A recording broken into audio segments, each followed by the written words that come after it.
Bir daha axşamınız xeyir. Bir şad xəbər sizinlə bölüşmək istəyirəm. Deməli, Apolikova gübrəsi var. Çox gözəl gübrədir. Və onun saytına girirsən. Hər sahədə almadan yoncuya, bütün bitkilərə tövsiyələr verir. Demək olar ki, o saytdan istifadə eləsiniz.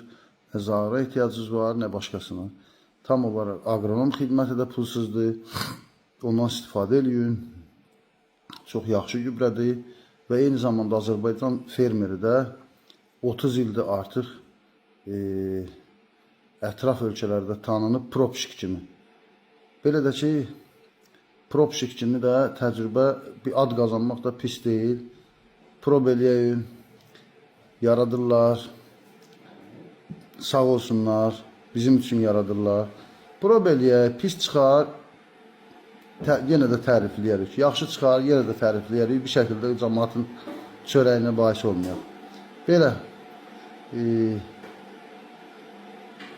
ya da ki, düşünəyin, daşınağın, ağırlanağın, propşikliyi qoyağın yerə. Hər kəs elə gəlib dəlləkliyi biz başımızda örgənməsin. Normal dəlləklərlə işləyək. Yəni, dəlləklərin əlində biz şeyə çevrilməyək, mankenə çevrilməyək. Belə. Kiçik bir videodur, istəyirəm biraz həm əylənəsiniz, həm məlumatlanasınız.